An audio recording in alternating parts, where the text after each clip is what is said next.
கிறிஸ்துவுக்குள் பிரியமானவர்களே, இன்றைக்கு மறுபிறப்பின் அனுபவத்தை குறித்து பரிசுத்த ஆவியானவர் துணை கொண்டு வேதத்தின் அடிப்படையிலே உங்களோடு கூட நான் பகிர்ந்து கொள்ள விரும்புகிறேன். செய்திக்கு ஆதாரமாக பரிசுத்த யோவான் எழுதின சுவிசேஷம் 3ஆம் அதிகாரத்தில் 3ஆம் வசனத்தையும் 5ஆம் வசனத்தையும் உங்கள் மத்தியில் வைக்க விரும்புகிறேன். 3ஆம் வசனத்திலே, ஒருவன் மறுபடியும் பிறவாவிட்டால் தேவனுடைய ராஜ்யத்தை காண மாட்டான் என்று மெய்யாகவே மெய்யாகவே நான் உங்களுக்கு சொல்லுகிறேன் என்று இயேசு சொல்லுகிறார். 5ஆம் வசனத்திலே, ஒருவன் ஜலத்தினாலும் ஆவியினாலும் பிறவாவிட்டால் தேவனுடைய ராஜ்யத்துக்குள் பிரவேசிக்க மாட்டான் என்று மெய்யாகவே மெய்யாகவே நான் உங்களுக்கு சொல்லுகிறேன் என்று சொல்லுகிறார். எனக்கு அன்பானவர்களே, மெய்யாகவே மெய்யாகவே என்றால் சத்தியமாகவே சத்தியமாகவே என்றுதான் அர்த்தம். இந்த இடத்துல இயேசு ஒருவன் மறுபடியும் பிறவாவிட்டால் தேவனுடைய ராஜ்யத்தை காண மாட்டான் என்று மெய்யாகவே மெய்யாகவே நான் உனக்கு சொல்லுகிறேன் என்று சொல்லி நிக்கோதேமு என்பவனை பார்த்து சொல்லுகிறார். நிக்கோதேமு இயேசுவை பார்த்து கேட்கிறான், முதிர் வயதாயிருக்கிற நான் திரும்பவும் என் தாயின் கற்பத்தில் பிரவேசித்து பிறக்கக்கூடுமோ என்று. அதற்கு இயேசு சொல்லுகிறார், ஒருவன் ஜலத்தினாலும் ஆவியினாலும் பிறவாவிட்டால் தேவனுடைய ராஜ்யத்துக்குள் பிரவேசிக்க மாட்டான் என்று நான் உனக்கு சொல்லுகிறேன் என்று சொல்லுகிறார். எனக்கன்பானவர்களே, அப்படியானால் நாம் ஏன் மறுபடியும் பிறக்க வேண்டும் என்று கேட்கலாம்.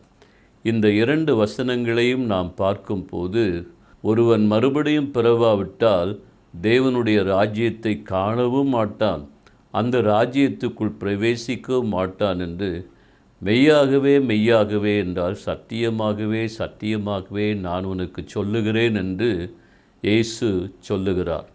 யாரை பார்த்து சொல்லுகிறார் என்று பார்ப்போமே. ஆனால் நிக்கோதேமு என்று சொல்லக்கூடிய ஒரு மனிதனை பார்த்து சொல்லுகிறார்.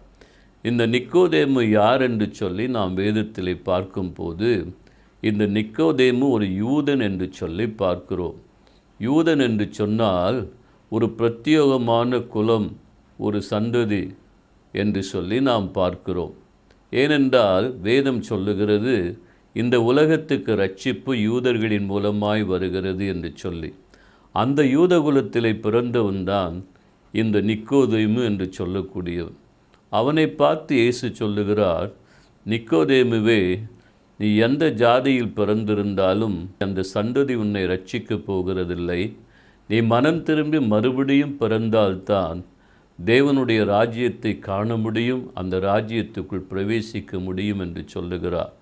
என் அருமையான தேவனுடைய பிள்ளைகளே, நீங்கள் ஒருவேளை உயர்ந்த குலத்திலே பிறந்திருக்கலாம், உயர்ந்த ஜாதியிலே பிறந்திருக்கலாம், உயர்ந்த சந்ததியிலே பிறந்திருக்கலாம்.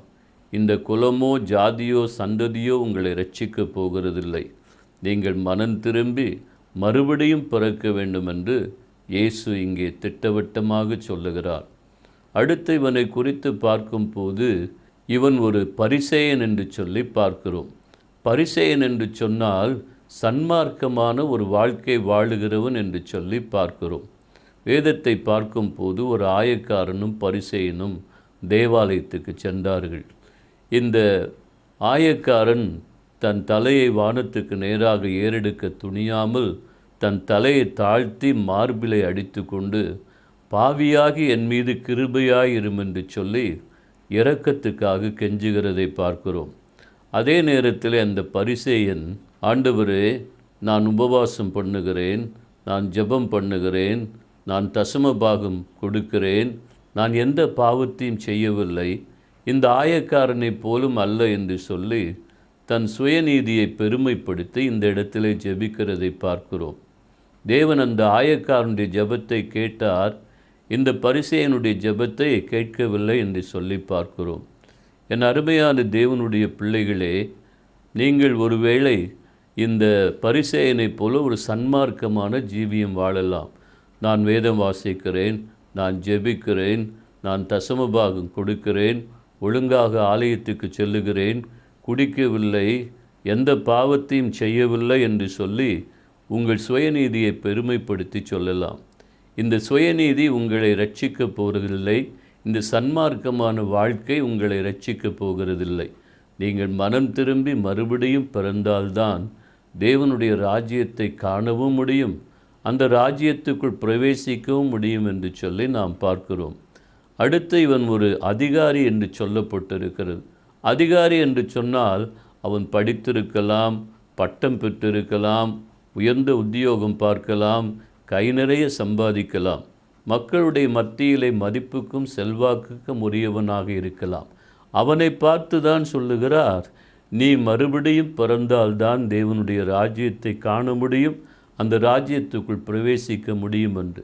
எனக்கு அன்பானவர்களே, நீங்களும் ஒருவேளை ஒரு உயர்ந்த படிப்பு படித்திருக்கலாம், நல்ல உயர்ந்த உத்தியோகம் பார்க்கலாம், கை நிறைய சம்பாதிக்கலாம், மக்கள் மத்தியிலே செல்வாக்குக்கும் மதிப்புக்கும் உரியவர்களாக இருக்கலாம். இந்த படிப்போ அல்லது பட்டமோ அல்லது பதவியோ மக்கள் மத்தியில் உள்ள செல்வாக்கோ உங்களை ரட்சிக்கப் போகிறதில்லை, உங்களை பரலோகத்துக்குள் அழைத்து செல்லவும் போகிறதில்லை.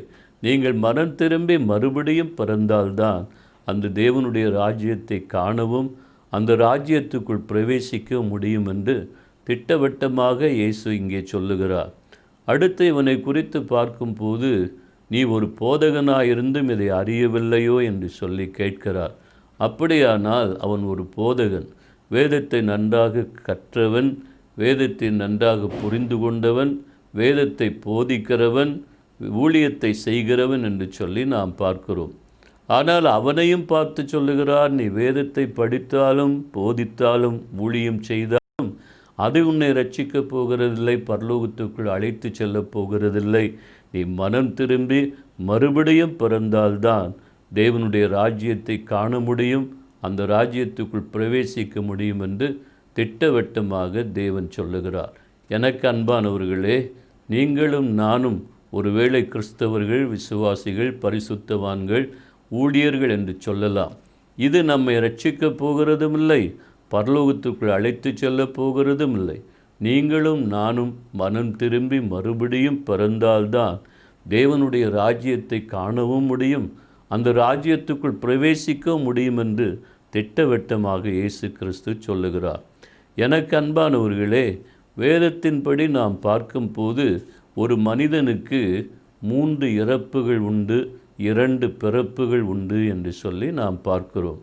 முதல் இறப்பு என்னவென்று சொன்னால், மனிதனுடைய ஆத்துமா பாவத்திலே செத்து கிடக்கிறது. குடிக்கிறவன் குடித்து கொண்டே இருக்கிறான், பொய் சொல்லுகிறவன் பொய் சொல்லி கொண்டே இருக்கிறான், திருடுகிறவன் திருடிக்கொண்டே இருக்கிறான், தவறான அசுத்தமான வாழ்க்கை வாழுகிறவன் வாழ்ந்து கொண்டே இருக்கிறான். அது பாவமில்லை, அது வாழ்க்கையின் ஒரு பகுதி என்று சொல்லி நினைக்கிறான். அது தவறு என்று அவன் நினைப்பதே இல்லை. ஏனென்றால் அவனுடைய ஆத்துமா பாவத்திலே செத்து கிடக்கிறது. ஆகையினால் அவனுக்கு எந்த உணர்வும் இல்லை, அதை தொடர்ந்து செய்து கொண்டே இருக்கிறதை பார்க்கிறோம். இதுதான் ஆத்மீக மரணம் என்று சொல்லி பார்க்கிறோம். அடுத்து சரீர மரணம். பிரசங்கியின் புஸ்தகம் 12ஆம் அதிகாரத்திலே பார்க்கும்போது, இவ்விதமாய் மண்ணானது மண்ணுக்கு திரும்பி ஆவி தன்னை தந்த தேவனிடத்தில் சேருவதற்கு முன்பு உன் சிருஷ்டிகரை நினை என்று சொல்லியிருக்கிறார். எனக்கு அன்பானவர்களே, மண்ணிலிருந்து உருவாக்கப்பட்ட இந்த சரீரம் மண்ணோடு மண்ணாக மக்கி போகிறதை பார்க்கிறோம். இதுதான் சரீர மரணம் என்று சொல்லி பார்க்கிறோம்.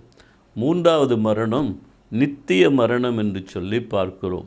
அதாவது இயேசு கிறிஸ்துவின் நியாய தீர்ப்புக்கு பின்பு பாவத்தில் வாழ்ந்தவர்கள், அக்கிரமத்தில் வாழ்ந்தவர்கள், ஆண்டவருக்கு பிரியமில்லாது வாழ்ந்தவர்கள், அவரை ஏற்றுக்கொள்ளாதவர்கள், பிசாசானவனுக்காக உருவாக்கப்பட்ட அந்த அக்கினிக்கடல், அந்த நரகம், அந்த நித்திய மரணத்திலே தள்ளப்படுவார்கள் என்று சொல்லி பார்க்கிறோம். அதுதான் நித்திய மரணம். இந்த நித்திய மரணத்திலிருந்து உங்களையும் என்னையும் விடுவிக்க அந்த பரலோக ராஜ்யத்துக்கு அழைத்து செல்லதான் தேவாதி தேவன் இயேசு கிறிஸ்து இந்த உலகத்திலே வந்தார் என்று சொல்லி பார்க்கிறோம். அவர்தான் சொல்லுகிறார், ஒரு மனிதன் மனம் திரும்பி மறுபடியும் பிறக்க வேண்டும், அப்படி பிறந்தால்தான் தேவனுடைய ராஜ்யத்தை காண முடியும், அந்த ராஜ்யத்துக்குள் பிரவேசிக்க முடியும் என்று. அப்படியானால் ஒரு மனிதனுக்கு 3 மரணம் உண்டு. ஒன்று ஆத்மீக மரணம், அடுத்து சரீர மரணம், அடுத்து நித்திய மரணம். இனி ஒரு மனிதனுக்கு 2 பிறப்புகள் உண்டு என்று சொல்லி வேதம் சொல்லுகிறது. எனக்கு அன்பானவர்களே, சங்கீதம் 51 பார்க்கும்போது தாவீது சொல்லுகிறான், என் தாய் என்னை பாவத்தில் கற்பம் தெரித்தாள், நான் துர்க்குணத்தில் உருவானேன் என்று சொல்லுகிறான். அப்படியானால் ஒரு மனிதன் பிறக்கும் போதே பாவத்தோடு பிறக்கிறான். அதுதான் ஜென்ம பாவம் என்று சொல்லி பார்க்கிறோம். கணவன் மனைவி உறவிலே பிறப்பது பாவம் அல்ல, அது பரிசுத்தமான திருமணம் என்று சொல்லி பார்க்கிறோம். அதில் பிறப்பது பாவம் அல்ல. ஆனால் என்றைக்கு ஆதாம் ஏவாள் பாவம் செய்தார்களோ அன்றைக்கே அந்த கீழ்ப்படியாமையாகிய பாவம் மனிதனுடைய இரத்தத்தோடும் மாமிசத்தோடும் ஜீவனோடும் கலந்து விட்டபடியினால் அதன் பின்பு பிறக்கிற ஒவ்வொரு மனிதனும் இந்த உலகத்திலே பாவத்தோடு, அதாவது ஜென்ம பாவத்தோடு பிறக்கிறான் என்று சொல்லி பார்க்கிறோம். எனக்கு அன்பானவர்களே, ஒரு சின்ன உதாரணம் சொல்ல விரும்புகிறேன். எனக்கு ஒரு மகள் ஐடா என்றிருந்தாள். ஒரு நாள் நான் நிறைய சாக்லேட் வாங்கி கொண்டு வந்து என் மகளுக்கு 2 சாக்லேட்டை கொடுத்துவிட்டு மீதம் சாக்லேட்டை எடுத்து ஒரு டப்பாவிலே அடைத்து பீரோவை திறந்து பீரோவிலே வைத்துவிட்டு பீரோவை பூட்டிவிட்டு நான் வெளியே சென்று விட்டேன். சற்று நேரம் கழித்து வருவதற்குள் என் சின்ன மகள் என்ன செய்தாள் என்றால், அங்கே கிடந்த மேஜையை மெதுவாக தள்ளி தள்ளி கொண்டு போய் அந்த பீரோ பக்கத்தில் போட்டு அந்த மேஜையில் ஏறி அந்த பீரோவை திறந்து அதிலிருந்த சாக்லேட் டப்பாவை எடுத்து அதையும் திறந்து அதிலிருந்து ஒரு சாக்லேட்டை எடுத்து அதை உரித்து வாயிலே வைக்கும் போது நான் வந்துவிட்டேன். ஐடா என்றேன். என்னப்பா என்று சொல்லி கேட்டாள். என்னம்மா என்று சொல்லி கேட்டேன். ஒன்றுமில்லையப்பா என்று சொன்னாள். எனக்கு அன்பானவர்களே, அந்த பிஞ்சு உள்ளத்துக்கு நான் திருட கற்றுக் கொடுத்தேனா, நான் பொய் சொல்ல கற்றுக் கொடுத்தேனா, நான் ஏமாற்ற கற்றுக் கொடுத்தேனா? இல்லை. அந்த பிஞ்சு உள்ளம் திருடுகிறது, பொய் சொல்லுகிறது, ஏமாற்றுகிறது என்றால் அது அவளுடைய இரத்தத்தோடும் மாமிசத்தோடும் ஜீவனோடும் கலந்த அந்த ஜென்ம பாவம் பிஞ்சு உள்ளத்தையும் திருட வைக்கிறது என்று சொல்லி பார்க்கிறோம். அதுதான் என் தாய் என்னை பாவத்திலே கற்பம் தெரித்தாள் என்று சங்கீதம் சொல்லுகிறான். பிறக்கும் போதே நாம் ஜென்ம பாவத்தோடு பிறந்திருக்கிறோம். அடுத்து 2வது பிறப்பு என்னவென்று சொன்னால், இயேசு கிறிஸ்துவின் இரத்தத்தினால் நீங்களும் நானும் பாவமற கழுவப்பட்டு பாவ மன்னிப்பின் நிச்சயத்தை பெற்று ஞானஸ்தானம் பெற்று பரிசுத்தாவின் அபிஷேகம் பெறும்போது மறுபடியும் பிறக்கிறோம். இதுதான் மறுபிறப்பு. இப்படி மறுபடியும் பிறக்கும் போதுதான் நம் பெயர் ஜீவ புஸ்தகத்தில் எழுதப்பட்டு நம் நாமம் பரலோகத்திலே காணப்படும் போது நாம் மணவாட்டி சபையில் அங்கத்தினர்களாக மாறுகிறோம். அப்படி மணவாட்டி சபையில் அங்கத்தினராக மாறும் போதுதான் அந்த மணவாளனாகி இயேசு கிறிஸ்து வரும்போது நாம் அவரோடு கூட எடுத்து கொள்ளப்படுவோம் என்பதை மறந்துவிடக்கூடாது. ஆகையினால் என் அருமையான தேவனுடைய பிள்ளைகளே, நீங்களும் நானும் மனம் திரும்பி மறுபடியும் பிறந்தால்தான் அந்த தேவனுடைய ராஜ்யத்தை காண முடியும், அந்த ராஜ்யத்துக்குள் பிரவேசிக்க முடியும் என்பதை மறந்துவிடக்கூடாது. தேவனுடைய ராஜ்யத்தை குறித்து நாம் பார்க்கும்போது இன்றைக்கு தேவனுடைய ராஜ்யம், அதாவது பரலோக ராஜ்யம் 3ஆக காணப்படுகிறதை பார்க்கிறோம். 1ஆம் வானம் என்றும் 2ஆம் வானம் என்றும் 3ஆம் வானம் என்றும் இன்றைக்கு 3ஆக பரலோகம் காட்சியளிக்கிறது. இந்த 1ஆம் வானத்தில் யார் இருப்பார்கள் என்றால், ரட்சிக்கப்பட்ட கிறிஸ்தவர்கள். அதாவது இயேசு கிறிஸ்து மெய்யான தெய்வம் என்பதை இருதயத்தில் விசுவாசித்து அதை உறுதி செய்யும்படியாய் வாயினால் அறிக்கை செய்கிற எவனும் ரட்சிக்கப்படுவான் என்று வேதத்தில் பார்க்கிறோம். இப்படி ரட்சிக்கப்பட்டவர்கள் இன்றைக்கு 1ஆம் வானத்திலே இருக்கிறார்கள். 2ஆம் வானத்தில் யார் இருக்கிறார்கள் என்றால், பழைய ஏற்பாட்டு பரிசுத்தவான்கள். அதாவது ஆபிரகாம் முதல் கொண்டு யோவான் ஸ்தானகன் வரைக்கும் உள்ள பழைய ஏற்பாட்டு பரிசுத்தவான்கள் இன்றைக்கு 2ஆம் வானத்தில் காணப்படுகிறார்கள். 3ஆம் வானத்தில் யார் இருக்கிறார்கள் என்றால், பிதாவும் குமாரனும் இருக்கிறார்கள், பரிசுத்த ஆவியானவர் நம் மத்தியில் இருக்கிறார். ஆகையினால் இன்றைக்கு 3ஆக பரலோகம் காட்சியளிக்கிறது. இனி நியாய தீர்ப்புக்கு பின்பு பார்க்கும்போது பரலோகம் 4ஆக காணப்படுகிறதை பார்க்கிறோம். அதாவது புதிய பூமி, புதிய வானம், புதிய எருசலேம், சியோன் என்று சொல்லி பரலோகம் 4ஆக காணப்படுகிறது. எனக்கு அன்பானவர்களே, புதிய பூமியில் யார் இருப்பார்கள் என்று சொன்னால், இன்றைக்கு 1ஆம் வானத்தில் இருக்கக்கூடிய ரட்சிக்கப்பட்ட கிறிஸ்தவர்கள் புதிய பூமிக்கு வந்து விடுகிறார்கள். புதிய வானத்தில் யார் இருப்பார்கள் என்று சொன்னால், இன்றைக்கு 2ஆம் வானத்தில் இருக்கக்கூடிய பழைய ஏற்பாட்டு பரிசுத்தவான்கள் அங்கே வந்து விடுகிறார்கள். புதிய எருசலேமில் யார் இருப்பார்கள் என்றால், இயேசு கிறிஸ்துவின் திரு ரத்தத்தினால் உச்சிருந்து உள்ளங்கால் வரைக்கும் உள்ளும் புறமும் பாவமர கழுவப்பட்டு பாவ மன்னிப்பு நிச்சயத்தை பெற்று ஞானஸ்தானம் பெற்று பரிசுத்தாவின் அபிஷேகம் பெற்று மறுபடியும் பிறந்தவர்கள்.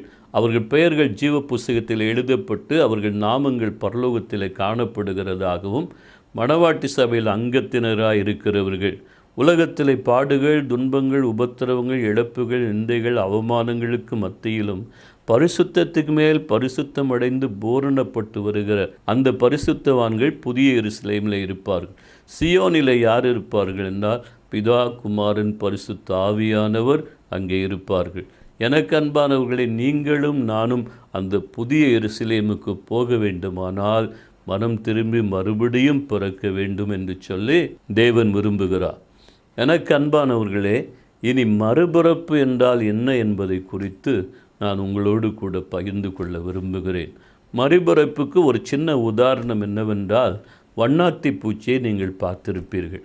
அந்த வண்ணாத்தி பூச்சியுடைய முட்டையை நீங்கள் பார்த்தால் கடுகை விட சிறிதாக இருக்கும். அந்த சின்ன ஒரு அற்பமான ஒரு முட்டையைப் போலதான் இன்றைக்கு பாவத்திலே வாழுகிற ஒரு மனிதனுடைய வாழ்க்கையும் ஒரு அற்பமான வாழ்க்கை, எண்ணக்கூடாத ஒரு வாழ்க்கை என்று சொல்லி நாம் சொல்லலாம். சிறு காலம் கழித்து அந்த முட்டை வெடித்து உள்ளுக்கிருந்து ஒரு புழு வருகிறது. அந்த புழு பார்ப்பதற்கு அழகாகவா இருக்கும்? இல்லை, அருவருப்பாக இருக்கும். ஒரு கம்பளி பூச்சியைப் போல மிக அருவருப்பாக அது காணப்படுகிறது. அது சாப்பிடுகிறதெல்லாம் பாலையும் தேனையும் சாப்பிடவில்லை, அழுகிப்போன இலைகளையும் தளிர்களையும் தான் அது சாப்பிடுகிறது என்று சொல்லி பார்க்கிறோம். அது பறந்தா செல்லுகிறது? இல்லை, ஊர்ந்து ஊர்ந்து அது செல்லுகிறதை நாம் பார்க்கிறோம். பார்ப்பதற்கு எப்படி அருவருப்பாக இருக்கிறதோ அதே போலதான் பாவத்தில் வாழுகிற ஒரு மனிதனுடைய வாழ்க்கையும் அற்பமானது, அருவருப்பானது என்று சொல்லி பார்க்கிறோம். அவன் சாப்பிடுகிறதெல்லாம் மதுவை சாப்பிடுகிறான், வெத்தலை பாக்கு சாப்பிடுகிறான், புகையிலையை போடுகிறான். அவன் வாயிலிருந்து வருகிற வார்த்தைகளெல்லாம் அசுத்தமான, அருவருப்பான, கேவலமான, கெட்ட வார்த்தைகளை பேசுகிறான். உள்ளத்தை உடைக்கக்கூடிய வார்த்தைகளை பேசுகிறான். உணர்ச்சியை தூண்டக்கூடிய அருவருப்பான, கேவலமான பாடல்களை பாடுகிறான். அந்த பாடல்களை கேட்கிறான். வாழ்க்கை முழுவதுமே அருவருப்பாக இருக்கிறது. இந்த அலங்காரத்தை பார்த்தாலும் அசுத்தமான ஒரு அலங்காரம்தான்.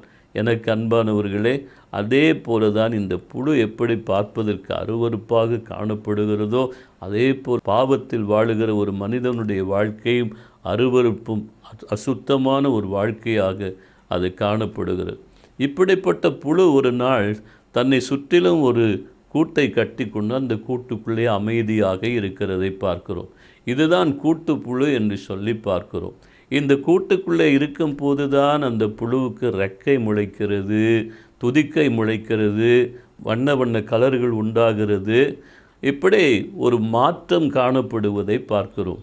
அதே போல தான் ஒரு பாவத்திலே வாழுகிற மனிதன் கிறிஸ்துவுக்குள் வரும்போது அவன் புது சிருஷ்டியாக மாறுகிறான் என்று சொல்லி நாம் பார்க்கிறோம். அந்த கூட்டை உடைத்து கொண்டு உள்ளிருந்து ஒரு அழகான பறவை வருகிறதை பார்க்கிறோம். வண்ணாத்தி பூச்சி வருகிறதை பார்க்கிறோம். எனக்கு அன்பானவர்களே, அற்பமாக காணப்பட்ட ஒரு முட்டை, அருவருப்பாக காணப்பட்ட ஒரு புழு இப்போது ஒரு அழகான பறவையாக காட்சியளிக்கிறதை நாம் பார்க்கிறோம். எனக்கு அன்பானவர்களே, அது இதுவரைக்கும் அது ஊர்ந்து ஊர்ந்து போன்றது, இப்போது ரெக்கை அடித்து பறக்கிறதை பார்க்கிறோம். இதுவரைக்கும் இலைகளையும் தளிர்களையும் சாப்பிட்டது இப்போது தேனை சாப்பிடுகிறதை பார்க்கிறோம். இதுவரைக்கும் கண்ணுக்கு தெரியாத அளவுக்கு இருந்தது இன்றைக்கு அழகான ஒரு பறவையாக காணப்படுகிறதை பார்க்கிறோம். அதே போலதான் பாவத்திலே வாழுகிற மனிதன் கிறிஸ்துவுக்குள் வரும்போது அவன் வாழ்க்கை முழுவதுமே மாறிவிடுகிறதை பார்க்கிறோம். அவனுடைய பேச்சு மாறிவிடுகிறது, அவனுடைய உடை அலங்கரிப்பு மாறிவிடுகிறது, அவனுடைய நோக்கங்கள் மாறிவிடுகிறது. எல்லாமே மாறி ஒரு புதிய ஒரு வாழ்க்கைக்கு வருகிறதை பார்க்கிறோம்.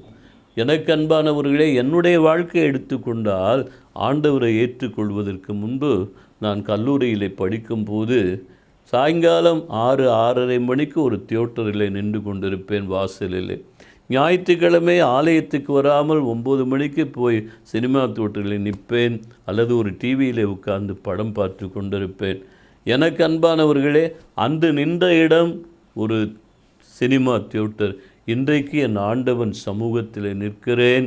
அன்றைக்கு நான் அரசியல் மேடையில் உட்கார்ந்து அரசியல் தலைவர்களை பற்றி புகழ்ந்து பேசினேன். இன்றைக்கு அகில உலகத்தையும் படைத்த என் மகானை குறித்து புகழ்ந்து நான் பேசி கொண்டிருக்கிறேன். அன்றைக்கு என்னுடைய நோக்கமெல்லாம் உலகத்திலே சிறந்த அரசியல்வாதியாக வர வேண்டும், பணம் சம்பாதிக்க வேண்டும், பொருள் சம்பாதிக்க வேண்டும் என்று.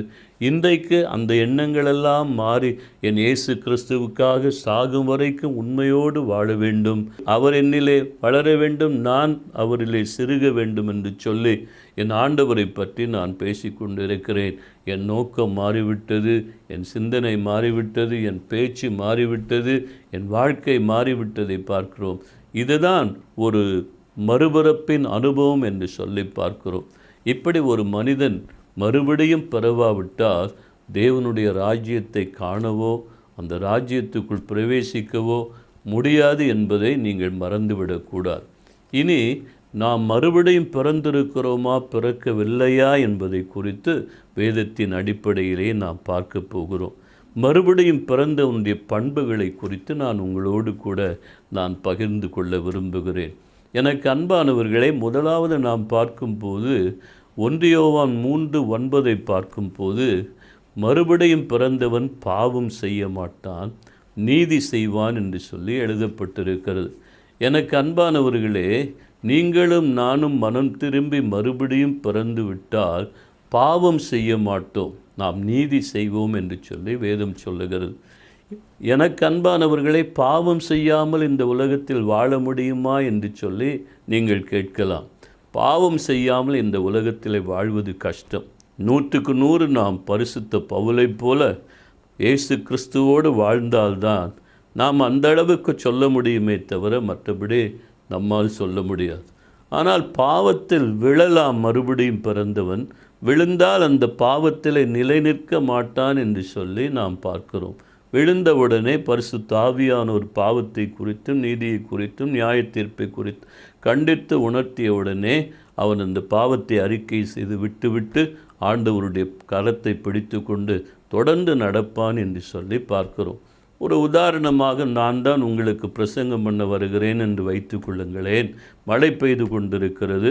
வரும் வழியிலே நான் கீழே வழுக்கி விழுந்து விட்டேன். சட்டையெல்லாம் சகதியாகி விட்டது.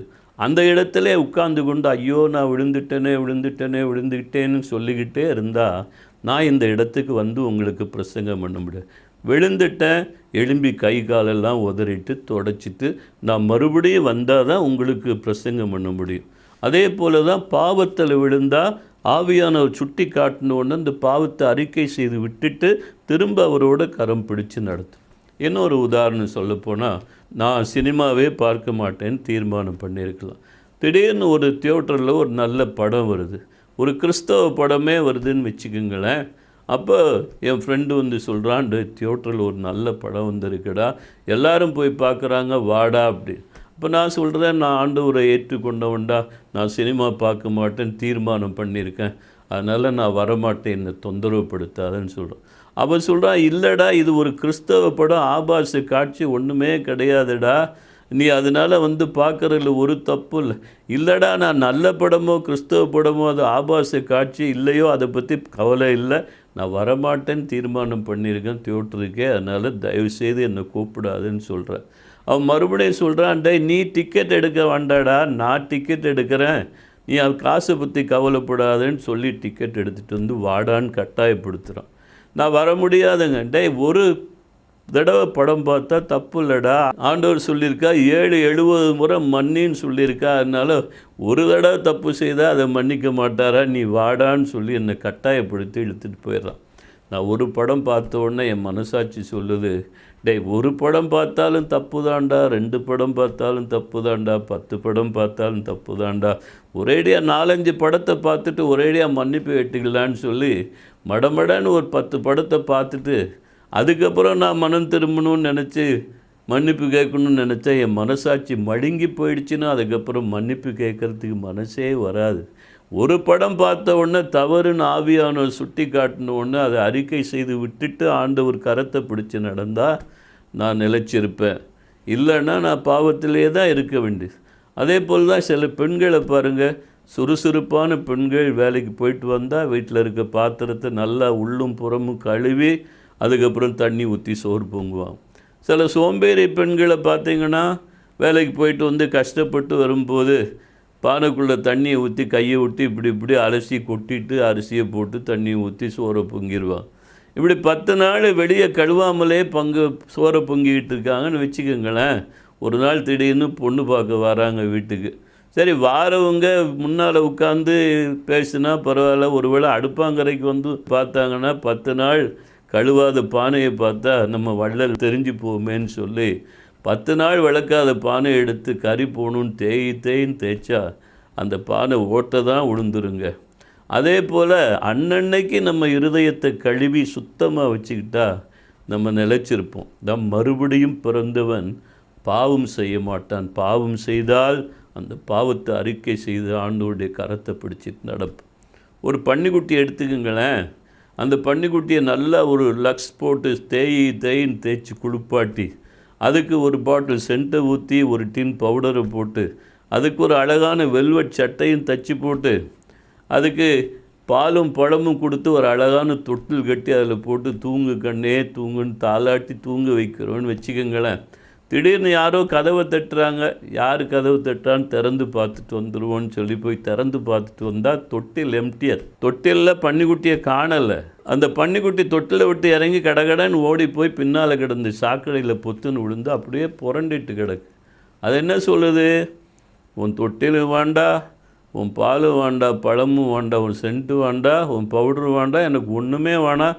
எனக்கு தேவை இந்த சாக்கடை நாத்தம் பிடிச்ச இடம்தான். என்னை விட்டுருன்னு சொல்லிட்டு இந்த சாக்கடைக்கு தான் ஓடுது. அதே போல் தான் பாவத்தில் வாழ்ந்தவனை கொண்டு வந்து பரிசுத்தவான்கள் மத்தியில் வச்சாலும் அவங்க இருக்க மாட்டான். பாவத்தை நோக்கி தான் ஓடுவானே தவிர அவன் பரிசுத்தத்தை நோக்கி வர மாட்டான். அதே போல் இன்னொரு உதாரணம் சொல்கிறேன். ஒரு வெள்ளாட்டுக்குட்டியை பிடிச்சிட்டு வந்து வெள்ளாட்டுக்குட்டியே நீ வெளியே இருக்கக்கூடாது, இந்த சாக்கடையில் தான் இருக்கணும். சாக்கடையில் ஒரு முக்கி விட்டிங்கன்னா அது என்ன பண்ணு, ஒரு சிலிப்புச்சுன்னா உங்கள் மூஞ்சி மோர சட்டையெல்லாம் சாக்கடை தான். எனக்கு இந்த சாக்கடை பிடிக்காது, அருவறுப்பு நாட்டம் பிடிச்ச இடம் பிடிக்காது, இந்த விட்டுருன்னு உதறிட்டு ஓட தான் செய்யும். அதே போல் பரிசுத்தவானை கொண்டு வந்து பாவிகள் மத்தியில் விட்டாலும் அவன் இந்த பாவிகளோடு இருக்க மாட்டான், இந்த பாவத்தில் இருக்க மாட்டான், உதறி தள்ளிட்டு ஓட தான் செய்வான். எனக்கு அன்பானவர்களே, மறுபடியும் பிறந்தவன் பாவம் செய்ய மாட்டான்னு சொல்லி பார்க்குறோம். நீதி செய்வான்னு சொல்லி பாருங்கள். ஆப்பிரிக்க காட்டில் 2 வெள்ளைக்காரங்க நடந்து போயிட்டே இருந்தாங்க.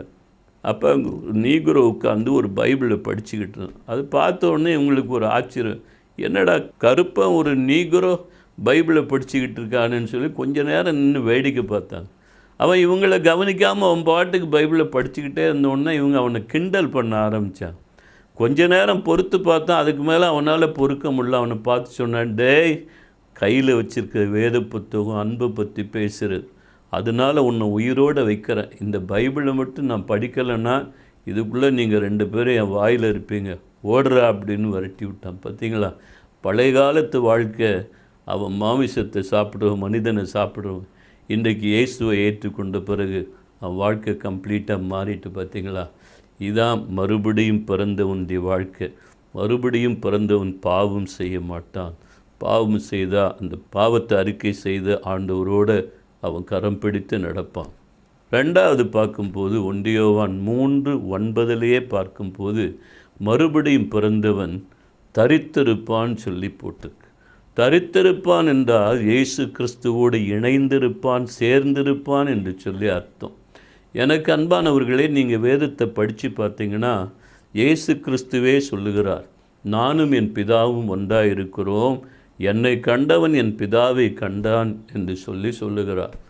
இன்னொரு இடத்துல சிலுவையில் தொங்கும்போது சொல்லுகிறார், என் தேவனே ஏன் என்னை கைவிட்டீர் என்று சொல்லி புழுவாக துடிக்கிறதை பார்க்கிறோம்.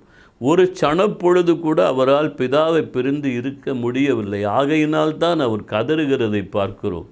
எனக்கு அன்பானவர்களே, இன்றைக்கு நீங்களும் நானும் இயேசு கிறிஸ்துவோடு இணைந்திருக்கிறோமா?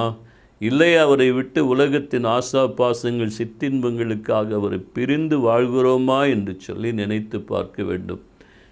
எனக்கு அன்பானவர்களே, ஒரு திராட்சை செடியை எடுத்துக்கொண்டால் அந்த கொடியானது அந்த செடியோடு இணைந்திருக்கும் போதுதான் அந்த செடியிலிருந்து கொடி அந்த உணவை பெற்று அது தளிர்விட்டு இலையும் பூவும் பிஞ்சும் காயும் கனியுமாக காட்சியளிக்கும். அந்த செடியை விட்டு அந்த கொடியை பிரித்து விட்டால் அது உலர்ந்து ஒன்றுக்கமாகாமல் போய்விடும் என்று சொல்லி பார்க்கிறோம். அதே போல தான் நீங்களும் நானும் அந்த மெய்யான திராட்சை செடியாக இயேசு கிறிஸ்துவோடு இணைந்திருக்கும் போது மட்டுமே அவரிடத்திலிருந்து வல்லமையை பெற்று இந்த உலகத்தில் வெற்றியுள்ள ஒரு கனிதரும் ஒரு திராட்சை செடியாக வாழ முடியும். ஒரு வல்லமை உள்ள மனிதனாக வாழ முடியுமே தவிர அவரை பிரிந்து வாழ முடியாது என்பதை நீங்கள் மறந்துவிடக்கூடாது. எனக்கு அன்பானவர்களே, ஒரு மழைத்துளியை எடுத்துக்கொள்ளுங்களேன். அந்த மழைத்துளி மேலிருந்து இந்த கையில் விழுமானால் சில நிமிஷத்திலே அந்த காற்றில் அல்லது உஷ்ணத்தில் அது அப்படியே மறைந்து போய்விடும். அந்த ஒரே ஒரு துளியானது ஒரு காட்டாற்றோடு வெள்ளத்தோடு இணையும் போது எத்தனை பெரிய நகரங்களை அது இடித்து நொறுக்குகிறது, எத்தனை பெரிய சக்கரங்களை சுழல வைத்து மின்சாரத்தை உண்டு பண்ணி எத்தனை பெரிய பெரிய தொழிற்சாலைகளை இயக்குகிறது, விளக்குகளை எரிய வைக்கிறது என்று சொல்லி பார்க்கிறோம். அத்தனை வல்லமை அதற்கு எப்படி வந்தது? அந்த காட்டாரோடு சேரும் போது மட்டுமே அத்தனை வல்லமை அது பெறுகிறதை பார்க்கிறோம். அதே போல மழைத்துளியைப் போல இருக்கிற நாம் அந்த காட்டாராகிய பரிசுத்த ஆவியானோடு தேவனோடு இணையும் போது மட்டுமே அவரிடத்திலிருந்து வல்லமையை பெற்று இந்த உலகத்திலே வெற்றியுள்ள ஒரு கனிதரும் ஒரு பரிசுத்தமான வாழ்க்கை வாழ முடியுமே தவிர நாம் தனித்திருந்தால் ஒன்றுக்கு உதவாமல் போய்விடும் என்பதை மறந்துவிடக்கூடாது. எனக்கு அன்பானவர்களே, 4 சைவரை எடுத்துக்கொள்ளுங்களேன். 0 + 0 + 0 + 0 0 தான். 0 × 0 × 0 × 0 0 தான். 0 - 0 - 0 - 0 - 0 தான். ஆனால் இந்த 4 0க்கு பின்பு 1 போட்டால் .0.0.0 தாங்க. ஆனால் 4 0க்கு முன்னால் 1 போட்டால் 10,000ன்னு சொல்கிறோங்க. அவ்வளோ மதிப்பு வந்துடுது. நீங்களும் நானும் இந்த உலகத்தில் 0 தாங்க. அந்த ஒன்றாகிய இறைவனோடு இணையும் போது தாங்க அவரிடத்திலிருந்து வல்லமையை பற்றி இந்த உலகத்தில் வெற்றியுள்ள ஒரு கனிதரும் ஒரு பரிசுத்தமான வாழ்க்கை வாழ முடியுமே தவிர மற்றபடி வாழ முடியாது. இன்றைக்கு நீங்களும் நானும் அவரோடு இருக்கிறோமா? அவர் இல்லாமல் இந்த உலகத்தில் ஒரு நிமிஷம், ஒரு மணி நேரம், ஒரு நாள் கூட வாழ முடியாது என்று சொல்ல முடியுமா? நீ யாரோடு இணைந்திருக்கிறாய்? மறுபடியும் பிறந்தால் அந்த இறைவனோடு இணைந்திருப்பாய், தரித்திருப்பாய் என்பதை மறந்து போகாது. மூன்றாவதாக பார்க்கும்போது 1 யோவான் 4:7 பார்க்கும்போது மறுபடியும் பிறந்தவன் அன்பாயிருப்பான் என்று சொல்லி நாம் பார்க்கிறோம். அன்பு பிரதானமானது என்பது உங்களுக்கு தெரியும். கிறிஸ்தவனிடத்திலே இந்த மக்கள், இந்த உலகம் எதிர்பார்ப்பதே அன்புதான் என்று சொல்லி பார்க்கிறோம். அதைத்தான் வேதம் சொல்லுகிறது, கண்ட சகோதரனிடத்தில் அன்பு கூறாதவன் காணாத தெய்வத்திடத்தில் எப்படி அன்பு கூறுவான் என்று சொல்லி, நாம் உடன் பிறந்தவர்கள், அருகில் உள்ளவர்கள், நம்மோடு வேலை செய்கிறவர்களிடத்திலே அன்பு காட்டுகிறோமா, அன்பாக நடக்கிறோமா என்று சொல்லி நாம் நினைத்து பார்க்க வேண்டும். வேதம் என்ன சொல்லுகிறது பாருங்கள், தீமை செய்தவர்களுக்கு நன்மை செய்யுங்கள். இன்றைக்கு தீமை செய்த மக்களுக்கு நாம் நன்மை செய்கிறோமா? சத்துருக்களை சிநேகி என்று சொல்லி இருக்கிறது. நாம் சத்துருக்களை சிநேகிக்கிறோமா என்று யோசித்து பார்க்க வேண்டும். எனக்கு அன்பானவர்களே, சபிக்கிறவர்களை ஆசீர்வதிக்கிறோமா அல்லது பல வார்த்தைகளை சொல்லி அவர்களை சபிக்கிறோமா? நிந்திக்கிறவர்கள், துன்பப்படுத்துவர்களுக்காக ஜெபிக்கிறோமா? நம்மை நிந்தித்தவர்கள், நம்மை துன்பப்படுத்தினவர்கள், தீமை செய்தவர்களை ஆண்டவரே ஆசீர்வதியும் என்று சொல்லுகிறோமா? இல்லாட்டி அவங்கள அடிங்க, நொறுக்குங்க, ஆண்டவரே இல்லாமல் ஆக்கிருங்கன்னு சொல்லி ஜெபிக்கிறோமா? உண்மையாக நம்ம தேவனை நேசித்தா சபிக்கிறவர்களை, நிந்திக்கிறவர்களை, துன்பப்படுத்துகிறவர்களை ஆசீர்வதின்னு சொல்லி தான் நம்ம ஜெபிக்கணுங்க. சொல்லுங்கள், நம்ம அன்பு காட்டுறோமா? புருஷனுடைய அன்பை யார்கிட்ட கேட்கணும்? மனைவியிட்ட கேட்கணும். மனைவியுடைய அன்பை யார்கிட்ட கேட்கணும்? புருஷன்கிட்ட கேட்கணும். ஆமாம், என்னைக்கு இவ்வளோ கட்டினானோ அன்னைக்கே எங்கள் வீட்டை ரெண்டாக்கிட்டாளேன்னு சொல்லுவாள் இல்லையா? புருஷன்கிட்ட கேட்டால் என்னைக்கு இவ்வளோ கட்டினோனோ நிம்மதி இல்லாமல் என்ன ஆக்கிட்டான்னு சொல்லுவாங்களா? சொல்லுங்கள். யார்கிட்ட அன்பு கேட்கும்? எனக்கு அன்பானவர்களே, கணவனுடைய அன்பை மனைவிகிட்ட கேட்கணும், மனைவியுடைய அன்பை கணவன்கிட்ட கேட்கணுங்க. மருமகளுடைய அன்பை மாமியார்கிட்ட கேட்கணும், மாமியாருடைய அன்பை மருமகள்கிட்ட கேட்கணும். உங்களை பற்றி என்ன சொல்கிறாங்கன்னு சொல்லி நீங்கள் நினச்சி பார்க்கணும். இன்றைக்கு நம்ம அன்பாக இருக்கிறோமான்னு சொல்லி யோசித்து பாருங்கள். இல்லைங்க, எனக்கு அன்பானவர்களே, மற்றவங்களை மன்னிக்கணும். மன்னித்தா போதாது, மன்னித்ததை மறக்கணும். நீ பலிபீடத்தில் காணிக்கையை செலுத்த வரும்போது உன் சகோதரன் பேரில் உனக்கு குறை உண்டு என்று காண்பாயே. ஆனால் அங்கே தான் உன் காணிக்கையை வச்சுட்டு ஒப்புரவாகிட்டு பின்னால் வந்து உன் காணிக்கையை செலுத்துன்னு ஆண்டவர் சொல்கிறார். நம்ம மற்றவங்ககிட்ட சண்டை போட்டு பேசாமல் ஒப்புரவாக இருந்தாலே நம்முடைய காணிக்கையே அங்கீகரிக்க மாட்டேன்னு சொல்கிறார் ஆண்டவர். எனக்கு அன்பானவர்களே, நம்ம இன்றைக்கு எத்தனை பேர்கிட்ட சண்டை போட்டுட்டு, எத்தனை பேர்கிட்ட பேசாமல், எத்தனை பேர்கிட்ட வைராக்கியத்தோடு இருக்கும். பிறகு எப்படி நம்ம பரலோகத்துக்குள்ளே போக முடியும்? பரலோகத்தில் விட்டால் பரலோகத்தையும் 2-3 ஆக்கிவிடுவோம் இல்லையா? அங்கேயும் போய் மூஞ்சை தூக்கிட்டு இருப்போம். அதனால் அவர் பரலோகத்துக்குள்ளே நம்மளை விட மாட்டார். ஒப்புரவாகாத யாரும் பரலோகத்துக்குள்ளே போக முடியாதுன்றதை நீங்கள் மறந்து விடக்கூடாது. இதை கேட்ட உடனே சிலர் சொல்லுவாங்க, போய் அவங்க யார்கிட்ட சண்டை போட்டாங்களோ, நான் நேற்று ஒரு பிரசங்கம் கேட்டேன், இந்த மாதிரி சண்டை போட்டு மூஞ்சி தூக்கிட்டு இருந்தால் ஒப்புரவாகலைன்னா பரலோகத்துக்குள்ளே போக முடியாதுன்னு சொல்லிட்டாங்க, என்னை மன்னிச்சுக்கன்னு சொல்லி மன்னிப்பு கேட்குறோம். உடனே அவங்களும் சொல்கிறாங்க, நானும் அந்த பிரசங்கத்தை கேட்டேன், நீ தயவு செய்து என்னை மன்னிச்சு. 2 பேரும் மன்னிப்பு கேட்டாச்சு. அடுத்த நாள் அவள் அங்கேருந்து வந்துக்கிட்டு இருக்கா, நம்ம இங்கேருந்து போயிட்டுருக்கோம். அவளை பார்த்த உடனே நம்ம என்ன செய்கிறோம்? மூஞ்சை திருப்பிக்கிட்டே போயிடுறோம், இல்லாட்டி குனிஞ்சிக்கிட்டே போயிடுறோம், இல்லாட்டி பார்க்காதவங்கள போல் போயிடும் இல்லையா? உண்மையிலே மன்னிச்சிருந்தால் தூரத்தில் வரும்போது பார்த்தோன்னே ஹலோ சிஸ்டர், ஹலோ பிரதர், எப்படி இருக்கிறீங்கன்னு கேட்டிருப்போம். ஆனால் மன்னிப்பு கேட்டோம், ஆனால் மன்னிச்சதை மறக்காதனால தான் நம்ம குனிஞ்சிக்கிட்டே போயிடுறோம், இல்லை திரும்பிட்டு போயிடுறோம், இல்லாட்டி பார்க்காதவங்கள போல் போயிடுறோம் இல்லையா? எனக்கு அன்பானவர்களே, மன்னித்தா மட்டும் போதாது, மன்னித்ததை மறக்கணுன்றதை நீங்கள் மறந்துடக்கூடாது. எனக்கு அன்பானவர்களே, பசிபிக் சமுத்திரத்தில் ஒரு கப்பல் போய்கிட்டு இருந்து ஏராளமான பேர் அதில் பிரயாணம் பண்ணிக்கிட்டு இருந்தாங்க. அப்படி இருக்கும்போது ஒரு குறிப்பிட்ட இடத்துக்கு வந்தோடனே அந்த கப்பல் கேப்டன் அதில் இருந்தவங்களாம் கூப்பிட்டு சொன்னார், உலகத்திலே அதிக ஆழமான கடல் இந்த பசிபிக் சமுத்திரம்தான். அதுலேயும் அதிக ஆழமான கடலின் மேற்பரப்பில் தான் இந்த கப்பல் நிற்கிது. இதை விட அதிக ஆழமான கடல் இந்த உலகத்தில் இல்லைன்னு சொல்லி முடித்தோன்னே வயதான கிழவனார் ஹல்லேலூயா பிரைஸ் தி லார்ட் ஆமேன்னு சொல்லி குதிச்சார், துள்ளினார், கத்துனார். இந்த கேப்டனுக்கு ஒன்றுமே புரியலைங்க. வாப்பான்னு கூப்பிட்டா, என்னன்னு கேட்டான். நான் உலகத்தில் அதிக ஆழமான கடலின் மேற்பரப்பில் தானே இந்த கப்பல் நிற்குன்னு சொன்னேன், அதுக்குள்ளே நீ குதிக்கிற துள்ளுற ஹல்லேலூயான்னு சொல்கிற, உனக்கு என்ன வந்ததுப்பா, உனக்கு பைத்தியமான்னு கேட்டான். அப்போ இந்த வயதானவர் கேட்டார், ஐயா உலகத்தில் அதிக ஆழமான கடல் இது தானே? ஆமாம். அதிலும் அதிக ஆழமான கடலின் மேற்பரப்பில் தானே இந்த கப்பல் நிற்க? ஆமாம். இதை விட அதிக ஆழமான கடல் இல்லை இல்லையா? ஆமான்னு சொன்ன உடனே இந்த வயோதிகர் சொன்னார், ஐயா என் தேவன் சொல்லி இருக்கிறார், உன் பாவத்தை எல்லாம் சமுத்திரத்தின் ஆழத்தில் அமிழ்த்து போட்டேன், ஆகையினால என் தேவன் இந்த இடத்துல தான் என் பாவத்தை அமிழ்த்து போட்டார். ஹல்லேலூயா பிரைஸ் தி லார்ட் அப்படின்னு சொல்லி அவன் குதித்தான். எனக்கு அன்பானவர்களே, தேவன் நம்முடைய பாவத்தெல்லாம் மன்னித்து மறந்திருக்கும் போது நம்ம மற்றவங்க பாவத்தை மன்னித்து மறந்து அன்பு கூறுகிறோமான்னு சொல்லி நினைத்து பார்க்கணும். எனக்கு அன்பானவர்களே, அந்த அளவுக்கு நம்மிடத்தில் மன்னிக்கிற மனப்பான்மை இல்லை இல்லையா? எனக்கு அன்பானவர்களே, நம்ம மன்னிக்கணும், மறக்கணும், மற்றவங்களை நேசிக்கணுன்றதை நீங்கள் மறந்துடக்கூடாது.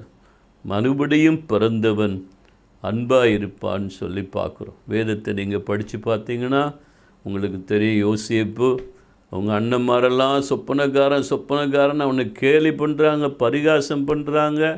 உணவு கொடுக்க வந்த இடத்துல ஈவு இறக்கம் இல்லாமல் தூக்கி குழியில் போட்டாங்க, பந்த பாசம் இல்லாமல் விற்று போட்டாங்க. அவன் எகிப்தில் அதிபதியாக இருக்கும்போது அதே 10 பேரும் அந்த உணவுக்காக அவங்ககிட்ட வராங்க. தூரத்திலே பார்த்துட்டான், நம்மளை பரிகாசம் பண்ணவங்க தான், ஈவு இறக்கம் இல்லாமல் குடியில் தூக்கி போட்டவன் தான், பந்த பாசம் இல்லாமல் விற்று போட்டவன் தான் வர்றான்னு சொல்லி அவன் புரிஞ்சுக்கிட்டான்.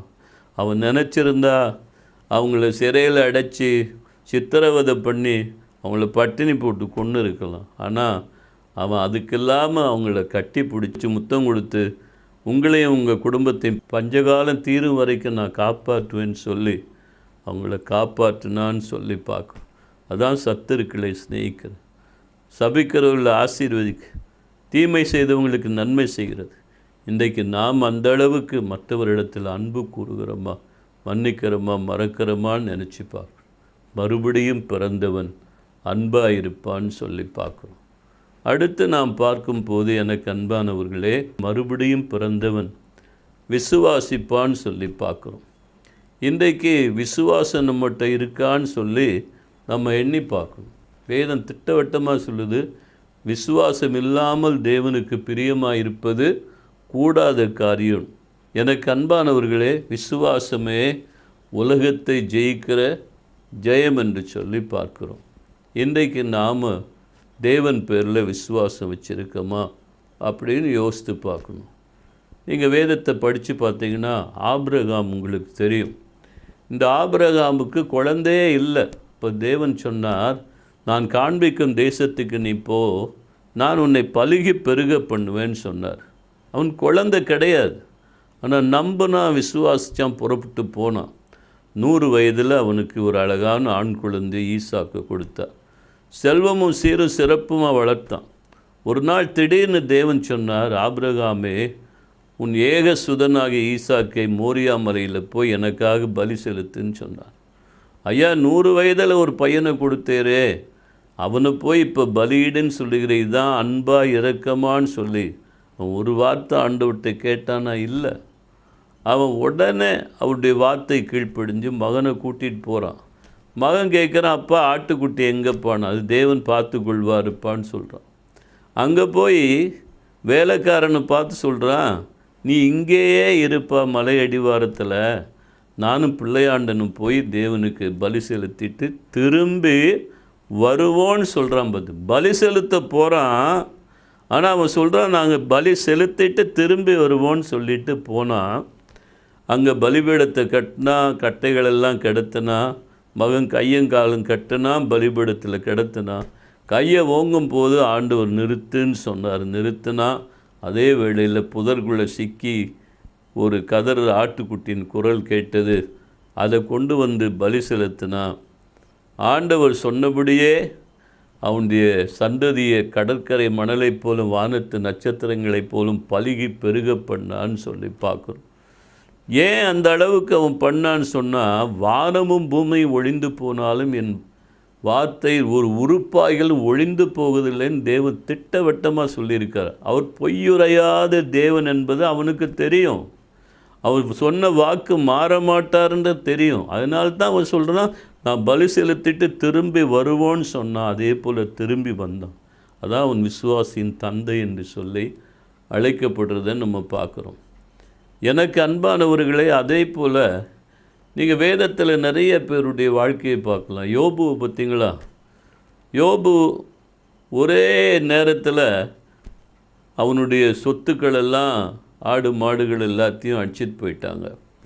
அப்போது அவன் சொல்லும்போது, கர்த்தர் கொடுத்தார், கர்த்தர் எடுத்தார், கர்த்தருக்கு ஸ்தோத்திரம். 10 பிள்ளைகளும் விருந்து சாப்பிட்டுக்கிட்டு இருக்கும்போது திடீர்னு காற்று வந்துச்சு, அக்னி விழுந்துச்சு, 10 பேரும் செத்து போயிட்டான். உன் பிள்ளைங்க 10 பேர் ஒன்று போல் செத்து போயிட்டாங்கன்னு சொல்லும்போது கூட கர்த்தர் கொடுத்தார், கர்த்தர் எடுத்தார், கர்த்தருக்கு ஸ்தோத்திரம்னு சொல்கிறான். அதுக்கப்புறம் பாருங்கள், அவனுடைய உச்சிலிருந்து உள்ளங்கால் வரைக்கும் கொடிய பருக்களால் நிரம்பி இருக்குது. சாம்பலில் உட்காந்து ஓட்டை வச்சு சுரண்டிக்கிட்டு இருக்கான். அவன் தொட்டு தாலி கட்டின மனைவி சொல்கிறா, என்னையா நீ வந்தவங்களுக்கெல்லாம் வாரி அள்ளி கொடுத்தியே, நீயா எல்லா சொத்துக்களையும் இழந்து தருத்தரன் ஆகணும்? உன் பிள்ளைங்க செஞ்சுருப்பாங்கன்னு எத்தனை தடவை அவங்களுக்காக பாவ பரிகாரம் செய்த, உன் பிள்ளைகளாக சாகணும் இப்படி? இல்லை உன் சரீரத்தினால் ஒரு பாவத்தையுமே நீ செய்யலையே, உன் சரீரத்தில் ஒரு கொடிய நோய் இப்படி வரணுமா, அழுகி போன ஒரு நிலைமை, ஏன் இந்த தெய்வத்தை நீ ஆராதிக்கணும், தூஷித்து ஜீவனை விடுன்னு சொல்லும் போது அவன் என்ன சொல்கிறான், கர்த்தரிடத்திலிருந்து நன்மையை பெற்ற நாம் தீமையை பெறாமல் இருக்கலாமோன்னு சொல்கிறான். எனக்கு அன்பானவர்களே, அப்புறம் சொல்கிறான் பாருங்க, அந்நிய கண்களால் அல்ல என் சொந்த கண்களால் அவரை காண்பேன்னு சொல்கிறான் பார்த்தீங்களா. ஆமாங்க, எனக்கு அன்பானவர்களே, அந்த அளவுக்கு தேவன் பேரில் விசுவாசம் வச்சுருந்தான் உன்னுடைய வாழ்க்கை இரட்டத்தனையாக ஆசீர்வதிக்கப்பட்டது என்று சொல்லி நம்ம வேதத்தில் பார்க்குறோம். அதுதாங்க விசுவாசம். இன்றைக்கி அந்த விசுவாசம் நம்மகிட்ட இருக்கா பாருங்கள். கிதியோனை பாருங்கள், கிதியோன் சொல்கிறான், நான் இந்த தோலை போடுவேன் ஆண்டவரே, அதில் மட்டும்தான் பனி பெய்யணும், மற்ற இடத்துல பெய்யக்கூடாதுன்றான். அதே போல் அந்த இடத்துல தோலில் பனி பெய்யுது, மற்ற இடத்துல பனி பெய்யலை. அடுத்த நாள் சொல்கிறான், மற்ற இடம்லாம் பனி பெய்யணும், இந்த தோலில் மட்டும் பனி பெய்யக்கூடாதுன்றான். அதே போல் ஆண்டவர் செய்கிறார். இவன் கண்டு விசுவாசிக்கிறான் பார்த்தீங்களா, சோதித்து கண்டு விசுவாசிக்கிறான். ஆனால் இவனை பின்பற்றி போன 300 பேர் இவனுடைய வார்த்தையை நம்பி விசுவாசித்து போகிறாங்கன்னு சொல்லி பார்க்குறோம். அதுதான் வேதம் சொல்லுது, கண்டு விசுவாசிக்கிறவனை விட காணாமல் விசுவாசிப்பவனே மேலானவன் என்று சொல்லி வேதம் சொல்லுகிறது. எனக்கு அன்பானவர்களின் அடையாளங்களையும் அற்புதங்களையும் இன்றைக்கு அநேகர் தேடுறாங்க. ஆண்டவரை அறியாதவங்களுக்கு அற்புதங்கள் அடையாளங்களை ஆண்டவர் காட்டலாம், கொடுக்கலாம். ஆனால் ஆண்டவரை அறிஞ்ச நாமும் அடையாளம் அற்புதம் வேணும்னு கேட்கணுன்றது இல்லைங்க. நம்ம அவரை நல்லா அறிஞ்சிருக்கோம், அப்போ ஏன் அடையாளத்தையும் அற்புதத்தையும் கேட்கணும்? எனக்கு அன்பானவர்களே, அவரை விசுவாசிக்க, அவருடைய வார்த்தையை விசுவாசிக்கும் போது தான் அவருடைய வல்லமையை நம்ம காண முடியுன்றது நீங்கள் மறந்துடக்கூடாது. கண்டு விசுவாசிக்கிறவனை விட காணாமல் விசுவாசிப்பவனே மேலானவன். பரிசுத்த பவுல் சொல்கிறார் பார்த்தீங்களா, நான் விசுவாசிக்கிறவர் இன்னார் என்று அறிவேன், அவர் எனக்கு யாருன்னு தெரியும்னு எவ்வளோ தெளிவாக சொல்கிறார் பார்த்தீங்களா. அந்த விசுவாசம் நம்மகிட்ட இருக்காங்க. விசுவாசம் இல்லாமல் தேவனுக்கு பிரியமாக இருப்பது கூடாத காரியம். விசுவாசமே உலகத்தை ஜெயிக்கிற ஜெயம். நீ விசுவாசித்தால் தேவனுடைய மகிமையை காண்பாய். உன் விசுவாசத்தின்படியே உனக்கு ஆக கடவுதுன்னு சொல்கிறார். விசுவாசமுள்ள ஜெபம் பிணியாளை ரட்சிக்கும்னு சொல்கிறார். விசுவாசித்தவளே பாக்கியவதின்னு சொல்கிறார். எனக்கு அன்பானவர்களே, விசுவாசம் இல்லாமல் தேவனுக்கு பிரியமாக இருப்பதும் கூடாத காரியம்னு சொல்கிறார். கடுகளகு விசுவாசம் இருந்தால் மலையை பார்த்து பெயர்ந்து போய் சமுத்திரத்தில் விழுன்னா விழுன்னு சொல்கிறார். கடுகழகுனா இத்தனோண்டு விசுவாசம் இல்லைங்க. கடுகழகுனா கடுகு உருண்டையாக இருக்கும். அது பரிபூர்ண முழுமையான மாசற்ற விசுவாசம் இருந்தால் மலையும் பெயர்ந்து போய் விழும். கேன்சரே பட்டுப்போ, டியூமரே மறைந்து போனால் அதுவும் பட்டு போகும், மறைந்து போகுங்க. எனக்கு அன்பானவர்களே, இன்றைக்கு நாம் தேவன் பேரில் விசுவாசம் வச்சிருக்கிறோமான்னு சொல்லி நினச்சி பார்க்கணும். காய்ச்சல் 100 வந்துடுச்சுன்னா உடனே என்ன பண்ணுறோம், நாமே ஜெபிக்கிறோம், இயேசுவின் நாமத்தில் இந்த காய்ச்சலே என் சரீரத்தை விட்டு வெளியே போகணும். அப்புறம் தொட்டு பார்க்குறோம். ஏன் தொட்டு பார்க்குறோம்? காய்ச்சல் 102. உடனே சபையின் மூப்பர்களை வரவழைத்து எண்ணெய் பூசி ஜெபியுங்கள் பைபிள் போட்டு உடனே சபை மூப்பரை கூப்பிடுறோம். அவங்க எண்ணெய் பூசி ஜெபம் பண்ணாங்க, இயேசுவின் நாமத்தில் இந்த காய்ச்சல் நீங்கி போட்டு. அவங்க வெளியே போன உடனே தொட்டு பார்க்குற காய்ச்சல் 103, 104. அதுக்கப்புறம் என்ன பண்ணுறோம், எங்கே உயர்ந்த ஆஸ்பத்திரி இருக்குது, பெரிய ஆஸ்பத்திரி இருக்குது, அங்கே தூக்கிட்டு ஓடுறோம். அங்கே காய்ச்சல் பார்த்தா 103, 104, 105 இருக்குது. 2 நாள் 3 நாள். அப்போ தான் விசுவாசத்தில் பேர் போன ஒரு சகோதரி வருவா. என்னங்க நல்லா வைத்தியம் பார்த்தீங்களா? ஐயோ, பார்க்காத வைத்தியம் இல்லைங்க, கொடுக்காத மருந்து இல்லைங்க. அப்படியா, இன்னும் சுகமாகலையா? இல்லைங்க. நான் ஒன்று சொல்கிறேன், நீங்கள் தப்பாக நினைக்க மாட்டீங்க. சொல்லுங்கங்க, என்ன சொல்லுங்கள், சீக்கிரம் சொல்லுங்கள். ஒன்றும் இல்லை, எல்லோரும் சொல்லுவாங்க நோய்க்கும் பாரு பேய்க்கும் பாருன்னு சொல்லுவாங்க. நீங்கள் கொடுக்காத மருந்து இல்லை, பார்க்காத வைத்தியம் இல்லைன்னு சொல்கிறீங்க. ஒருவேளை இது செய்வன கோளாறு இல்லை பிசாசு கோளாறாக இருக்கும். ஒரு பூசாரியை கூப்பிட்டு பார்த்தீங்கன்னா சரி, ஆமாம் அதானுங்க கேட்டேன், எத்தனையோ மருந்துகளை கொடுத்தும் டாக்டர்ஸ் பார்த்து ஒன்றும் குணமாகலை. கூப்பிட அந்த பூசாரி எங்கே போயிடுச்சு? விசுவாசம் பூசாரிகிட்ட போயிடுச்சு. இல்லை என்ன பண்ணுறோம்? வேளாங்கண்ணி மாதா, பாத்திமா தேவி, உங்களுக்கு ஒரு நெஞ்சு செஞ்சு வைக்க, ஒரு கை செஞ்சு வைக்க, ஒரு கால் செஞ்சு வைக்க, என் பிள்ளைக்கு இறங்குங்கன்னு கேட்கும் இல்லையா? இல்லைங்க, எனக்கு அன்பானவர்களே, அவங்களுக்கு கையும் இருக்குது, காலும் இருக்குது, கண்ணும் இருக்குது, நெஞ்சு இருக்குது. நீங்கள் செஞ்சு வச்சு தான் அவங்க பார்க்க போகிறது, பேச போகிறது, நடக்க போகிறது இல்லை. விசுவாசம் அங்கே போயிடுச்சு. இல்லை ஒரு முஸ்லீம் குருவானவர் கூப்பிட்டு ஓதுனா சரியாக போயிடணும், தூக்கு பள்ளிவாசலுக்கு தூக்கு, அல்லது முஸ்லீம் ஒரு குருவானவரை கூப்பிடு ஓதுறதுக்குன்னு போயிடுறோம் இல்லைங்க. எனக்கு அன்பானவர்களை, என் வாழ்க்கையில் ஒரு சோதனை வந்துச்சுங்க, விசுவாச பரீட்சை.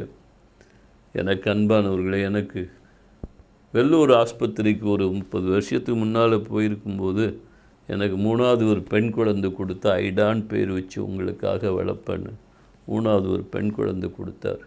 10th ஸ்டாண்டர்ட் படிக்கும்போது விளையாண்டு தலைவலிக்கப்பான்னு அழுதா. எத்தனையோ ஸ்கேன், எத்தனையோ எக்ஸ்ரே எடுத்து பார்த்தோம், ஒன்றும் கண்டுபிடிக்க முடியல. 2 தடவை திருவனந்தபுரம் சித்திரை திருநாள் ஹாஸ்பிட்டல், 2 தடவை வெள்ளூர் சிஎம்சி ஹாஸ்பிட்டல் கொண்டு போனோம். கடைசியில் டாக்டர் ராமமூர்த்திகிட்ட கொண்டு போனோம். பிரெயினில் 3rd வென்ட்ரிக்கிளில், மூளையில் 3வது இரத்த குழாய்க்குள்ளே ஒரு கடுகளகு ஒரு மாஸ் இருக்குது. டியூமர் கூட இல்லை, ஒரு மாஸ் இருக்குது. ஆனால் பயாப்சி பண்ண, டெஸ்ட் பண்ணால், ஆப்ரேஷன் பண்ணால் ஸ்பாட் டெத்துன்ட்டாங்க. என் மனைவி தாலியை கிடத்தி கோயிலில் போட்டு தாலி பிச்சையாக என் பிள்ளைக்கு உயிர் பிச்சை கொடுங்கன்னு அழுதான். நான் 48 மர காப்பாடு விவசாயம் பண்ணேன், வயலில் காலையே வைக்க மாட்டேன், 24 மணி நேரம் உங்களுக்காக ஊழியம் செய்கிறேன், என் பிள்ளைக்கு இறக்கம் காட்டுங்கன்னு சொல்லி அழுதேன். அப்புறம் ஒரு நாள் என் மகா சொன்னா, அம்மா அம்மா நம்ம வீட்டில் ஒருத்தர் இருக்கார், எங்கம்மா? அவர் தான்மா என்னை அங்கே கூட்டிகிட்டு போனார், அவர் தான்மா என்னை அங்கே கூட்டிகிட்டு போனார். நான் ஏசப்பா கூட ரொம்ப நேரம் விளையாண்டம்மா, நான் ஏசப்பா கூட ரொம்ப நேரம் விளையாண்டம்மா. எல்லாரும் என்னை பார்த்து ஆச்சரியமான பிள்ளை, ஆச்சரியமான பிள்ளைன்னு சொன்னாங்கம்மான்னு சொன்னான். எங்கள் வீட்டுக்கு வந்தவங்கெல்லாம் என்ன சொன்னாங்கன்னா, பிள்ளைக்கு செய்வனை வச்சுருக்கிறாங்க, ஒரு பூசாரியை பார்த்தா சரியா. என் சொந்தக்காரன் பூசாரி சொன்னான், 50 ரூபா மட்டும் கையினால் கொடுறான், நான் அவளை செய்வனை எடுத்துறேன், அவளை காப்பாற்று. என் பிள்ளையை சாகு ஒப்பு கொடுத்தாலும் கொடுப்போமே தவிர ஒரு பூசாரி கையில் ஒப்பு கொடுக்க மாட்டேன். என் கூட பிறந்த அக்கா சொன்னா, நான் நரகத்துக்கு போனால் பரவாயில்லடா, உன் பிள்ளை என் கூட அனுப்புடா ஒரு வேளாங்கண்ணி கோயிலுக்கு, இல்லை அந்தோனியார் கோயிலுக்குன்னு. இல்லை என் பிள்ளையை சாகு ஒப்பு கொடுத்தாலும் கொடுப்போமே தவிர ஒரு செயின்ட் கையில் ஒப்பு கொடுக்கும். என் மனைவியோட வேலை பார்த்த இஸ்லாம் நண்பர்கள் சொன்னாங்க, நீங்கள் ஒரு மாஸ்க்குக்கு கொண்டு வாங்க, இல்லாட்டி ஒரு முஸ்லீம் குருவானவரை கொண்டு ஓதுனா சரியா போய். இல்லை என் சாகு ஒப்பு கொடுத்தாலும் கொடுப்போமே தவிர ஒரு முஸ்லீம் குருவானவர் கையில் ஒப்பு கொடுக்க மாட்டேன். எனக்கு அன்பானவர்களே, ஒரு நாள் என் மகா தூங்கிக்கிட்டு இருக்கும் போதே எங்கள் கண்ணு முன்னால் அவளுடைய ஜீவன் இந்த உலகத்தை விட்டு பிரிஞ்சு ஆண்டவர்கிட்ட போச்சு. எனக்கு அன்பானவர்களே, ஆனாலும் அன்றைக்கு மட்டும் நாங்கள் ஒரு பூசாரியை கூப்பிட்டுருந்தா, ஒரு செயின்ட்டிட்ட கொண்டு போயிருந்தா, இல்லாட்டி ஒரு முஸ்லீம் குருவானவரை கொண்டாந்து ஓதியிருந்தா, இன்றைக்கு இந்த வேத புத்தகத்தை கையில் எடுக்க முடியாது. என் ஊழியம் அழிஞ்சிருக்கு, என் வாழ்க்கையும் ஒழிஞ்சிருக்கு. கோழி முட்டை செல்லை உடைச்சிட்டு குஞ்சு வெளியே போகத்தான் போகுது. அதே போல் தான் இந்த சரீரத்தை விட்டு இந்த ஜீவன் பிரிஞ்சு போகும். அது எங்கே போகும், யார்கிட்ட போகுன்றது தான் முக்கியம். ஆகையினால் கேவலம் உலகத்தில் பணத்துக்காக, படிப்புக்காக, சுகத்துக்காக, பலத்துக்காக என் ஆண்டவரை மறந்துடாது, காட்டி கொடுத்துடாது. அவர் மேலே நம்பிக்கையாக இருந்தால் அவர் உன்னையும் குடும்பத்தை காப்பார், ஆசீர்வாதம். அடுத்து நம்ம பார்க்கும்போது 1 யோவான் 5:18 பார்க்கும்போது, மறுபடியும் பிறந்தவன் தன்னை காத்து கொள்ளுகிறான்னு சொல்லி பார்க்குறோம். எனக்கு அன்பானவர்களே, இந்த உலகத்தில் எத்தனையோ விதமான சோதனைகள், துன்பங்கள், பொல்லாப்புகள், பிரச்சனைகள் நமக்கு வரலாம். அதுக்கெல்லாம் நம்மளை விலக்கி நம்ம காத்துக்கொள்வோம். எனக்கு அன்பானவர்களே, அவனவன் தன் சுய இச்சையினால் இழுக்கப்பட்டு, இச்சையானது கற்பம் தெரித்து பாவத்தை பிறப்பிக்கும், பாவம் பூரணமாகும் போது மரணத்தை பிறப்பிக்கும்னு சொல்லி வேதம் சொல்லுது. எனக்கு அன்பானவர்கள், இன்றைக்கி அநேக தாங்களாகவே போய் சோதனையில் மாட்டிக்கொள்வதை பார்க்குறோம். எனக்கு அன்பானவர்களே, தாவீது சோதனை அவனை தேடி வரல. அவன் போய் உப்பரைகள் நின்று உலாவ போய் தான் குளிச்சுக்கிட்டு இருந்த பத்சேபாளை பார்த்து பாவத்தில் விழுந்தான்னு சொல்லி பார்க்குறோம். சிம்சோனை தேடி சோதனை வரல. சிம்சோன் தான் போய் கண்களின் இச்சைக்கும் மாம்சத்துக்கு இச்சைக்கும் இடம் கொடுத்து திம்னாத்தில் ஒரு பெண் கொண்டான், காசாவில் மற்றொரு பெண் கொண்டான், தெளிலாளின் மடியில் படுத்துறங்குனா அவனுடைய வாழ்க்கையே அழிஞ்சு போச்சின்னு சொல்லி நம்ம பார்க்குறோம். அதே நேரத்தில் நீங்கள் யோசேப்பு பார்த்தீங்கன்னா, அவன் போத்திபாரின் அரண்மனையில் வாழும்போது போத்திபாரின் மனைவி அவன் அழகை கண்டு இச்சிக்கிறாள், அடைய துடிக்கிறாள். ஒவ்வொரு நாளும் அவனை பாவம் செய்வதற்கு தூண்டுகிறாள். ஆனால் அவன் அதுக்கு இடம் கொடுக்காதபடி நெருப்பில் கடந்து துடிக்கிற புழுவை போல தன்னை காப்பாற்றி கொள்ள துடிக்கிறான். ஒரு நாள் போத்திபாரின் வீட்டில் போத்திபாரும் இல்லை, வேறு எந்த வேலைக்காரனும் இல்லை. அவள் இவனை பலவந்தப்படுத்தும் போது அவன் சொல்லுகிறான், என் தேவனுக்கு விரோதமாக இந்த பாவத்தை எப்படி செய்வேன், என் தேவனுக்கு விரோதமாக இந்த பாவத்தை எப்படி செய்வேன் என் தன் வஸ்திரத்தையும் விட்டு ஓடுகிறதை பார்க்கிறோம். கிடைத்த பரிசு சிறைச்சாலை, சித்திரவதை, அவமானம், நிந்தை, பழிச்சொல்தான். ஆனாலும் என் ஆண்டவருக்கு உண்மை உள்ளவனாயிருந்தான், பாவத்துக்கு விலகி ஓடினான். கடைசியாக அரசன் கண்களிலே தயவு கிடைத்தது. அரண்மனையிலே அரசனுக்கு அடுத்த அந்தஸ்தில் உயர்த்தப்பட்டான். கனிதரும் திராட்சை செடியாக காணப்பட்டான் என்று சொல்லி பார்க்கிறோம். எனக்கு அன்பானவர்களே, எத்தனை சோதனைகள், எத்தனை பாவங்கள் நம்மை சூழ்ந்து வரலாம். நாம் வேலை செய்கிற இடத்திலே சோதனை நமக்கு இருக்கும், எதிர்த்த வீட்டிலே சோதனை இருக்கும், கோயிலுக்கு சென்றால் அங்கும் சோதனை இருக்கும், கல்லூரிக்கு சென்றால் அங்கும் சோதனை இருக்கும். ஆனால் நாம் மறுபடியும் பிறந்தால் அந்த சோதனைகளுக்கெல்லாம் நம்மை விலக்கி காத்து கொள்வோம். நீங்களும் நானும் எல்லா பாவம், சோதனை, பொல்லாப்புக்கு நம்மளை விலக்கி காத்து கொள்ள வேண்டும். மறுபடியும் பிறந்தவன் தன்னை காத்து கொள்ளுகிறான். அடுத்து 1 யோவான் 5:4 பார்க்கும்போது மறுபடியும் பிறந்தவன் வெற்றி வாழ்க்கை வாழுகிறான் என்று சொல்லி பார்க்கிறோம். எனக்கு அன்பானவர்களே, மறுபடியும் பிறந்தவனுடைய வாழ்க்கை என்றும் வெற்றியாகத்தான் அமையும் என்பதை நீங்கள் மறந்துவிடக்கூடாது. தானியேலின் புஸ்தகம் 6ஆம் அதிகாரம் 28ஆம் வசனத்தின் கடைசி பகுதியை பார்க்கும்போது, தானியேலின் காரியமோ என்றால் ஜெயமாக இருந்தது என்று சொல்லி பார்க்கிறோம். அதற்கு காரணம் என்னவென்றால் அவனுடைய வாழ்க்கையிலே உண்மை இருந்தது என்று சொல்லி பார்க்கிறோம். அவனுடைய வாழ்க்கையில் வெற்றி என்று சொன்னால் அதற்கு காரணம் அவன் முதலாவது எடுத்த தீர்மானம் என்று சொல்லி பார்க்கிறோம். அரசன் சாப்பிடக்கூடிய சாப்பாடுகளை சாப்பிடலாம், மது அருந்தலாம், வாசனை திரவியங்களை பூசிக்கொள்ளலாம், அவன் எல்லா களியாட்டுகளிலும் ஈடுபடலாம் என்று சொல்லி அவனுக்கு எல்லா சலுகையும் கொடுக்கப்பட்ட போதிலும் அவன் தன் இருதயத்திலே தீர்மானம் பண்ணி ருசியான பதார்த்தங்கள் புசிப்பதில்லை, வாசனை திரவியங்கள் பூசிக்கொள்வதில்லை, மதுபானம் அருந்துவதில்லை, களியாட்டுகள் ஈடுபடுவதில்லை என்று சொல்லி ஒரு தீர்மானம் பண்ணி அந்த தீர்மானத்தின்படியே தன்னை பாதுகாத்து கொண்டான் என்று சொல்லி பார்க்கிறோம்.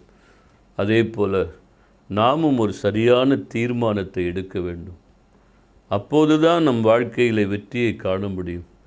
இரண்டாவது, அவன் உண்மை உள்ளவனாயிருந்தான் என்று சொல்லி பார்க்கிறோம். அவன் மீது குற்றம் சுமத்த வேண்டும் என்று எவ்வளவோ முகாந்தரம் தேடியும் ஒரு குற்றமும் கண்டுபிடிக்க முடியவில்லை. காரணம், அவன் எல்லாவற்றிலும் உண்மை உள்ளவனாக இருந்தான் என்று சொல்லி பார்க்கிறோம். இன்றைக்கு நம்முடைய வாழ்க்கையில் உண்மை இருக்கிறதா? வேலை செய்கிற இடத்தில் உண்மையோடு இருக்கிறோமா? கணவன் மனைவிக்குள்ளே உண்மை இருக்கிறதா? பள்ளிக்கூடம், கல்லூரிக்கு சென்றால் அங்கே உண்மையோடு நடந்து கொள்ளுகிறோமா? வேத வாசிப்பிலே, ஜெபம் பண்ணுவதிலே, ஊழியத்திலே உண்மை உள்ளவர்களாய் காணப்படுகிறோமா? அப்படி உண்மையோடு நடக்கும் போதுதான் நம்முடைய வாழ்க்கையிலே வெற்றியை காண முடியும் என்பதை நீங்கள் மறந்துவிடக்கூடாது. உண்மை மட்டுமல்ல, எனக்கு அன்பானவர்களே, அவனிடத்திலே விசுவாசம் இருந்தது. விசுவாசம் மட்டுமல்ல, அவன் 3 வேளை ஜெபிக்கிறவனாக இருந்தான். ஜெப வாழ்க்கை இன்றைக்கு நம்மிடத்தில் உண்டா? கடைசியாக அவன் பரிசுத்த ஆவியினால் நிரப்பப்பட்டிருந்தான் என்று சொல்லி பார்க்கிறோம்.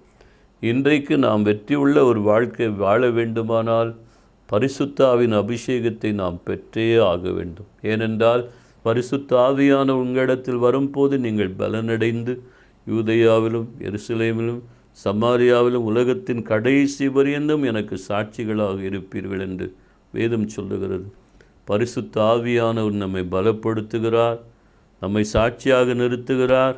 அவர் உங்களுக்கு போதித்து நீங்கள் நடக்க வேண்டிய வழியை காட்டுவார், உங்கள் மீது தன் கண்ணை வைத்து உங்களுக்கு ஆலோசனை சொல்லுவார், உங்களை சகல சத்தியத்துக்குள்ளும் வழிநடத்துவார் என்று சொல்லியிருக்கிறது. ஆகையினால் அவரை நீங்கள் பெற்றுக்கொள்ளும் போதுதான் நீங்கள் வெற்றியுள்ள ஒரு வாழ்க்கை வாழ முடியும் என்பதை நீங்கள் மறந்துவிடக்கூடாது. ஒருவன் மறுபடியும் பிறந்தால் அவன் பாவம் செய்ய மாட்டான், நீதி செய்வான் என்று பார்க்கிறோம். ஒருவன் மறுபடியும் பிறந்தால் கிறிஸ்துவில் தரித்திருப்பான், இணைந்திருப்பான் என்று சொல்லி பார்க்கிறோம். ஒருவன் மறுபடியும் பிறந்தால் அன்பாயிருப்பான் என்று சொல்லி பார்க்கிறோம். ஒருவன் மறுபடியும் பிறந்தால் தேவன் பேரில் விசுவாசம் வைத்திருப்பான் என்று சொல்லி பார்க்கிறோம். ஒருவன் மறுபடியும் பிறந்திருந்தால் உலகத்தின் பாவங்களுக்கு தன்னை விலக்கி காத்து கொள்வான் என்று சொல்லி பார்க்கிறோம். ஒருவன் மறுபடியும் பிறந்திருந்தால் வெற்றி உள்ள வாழ்க்கை வாழ்வான் என்று சொல்லி பார்க்கிறோம். ஒருவன் மறுபடியும் பிறவாவிட்டால் தேவனுடைய ராஜ்யத்தை காண மாட்டான், அந்த ராஜ்யத்துக்குள் பிரவேசிக்க மாட்டான் என்று பார்க்கிறோம். எனக்கு அன்பானவர்களே, இன்னும் நாம் மறுபடியும் பிறக்காவிட்டால் இன்றைக்காவது நம் பாவத்தை அறிக்கை செய்து விட்டு விடுகிறோம் என்று தீர்மானித்து நம் எல்லா பாவங்களையும் அறிக்கை செய்து விட்டுவிட்டு ஞானஸ்தானம் பெற்று பரிசுத்தாவின் அபிஷேகம் பெற்று மறுபடியும் பிறந்து நம் பெயர் ஜீவ புஸ்தகத்தில் எழுதப்பட்டு நம் நாமம் பரலோகத்திலே காணப்படுகிறதா மணவாட்டி சபையில் அங்கத்தினர்களாய் அந்த மணவாளனுக்காக எதிர்கொண்டு அழைக்க ஆயத்தமாக இருப்போமே. ஆனால் அவர் வருகையில் அவரோடு கூட நாம் செல்வோம், அவரோடு கூட வாழ்வோம். தேவன் தாமே அந்த கிருபையை உங்களுக்கு தருவாராக. ஆமேன், ஆமேன்.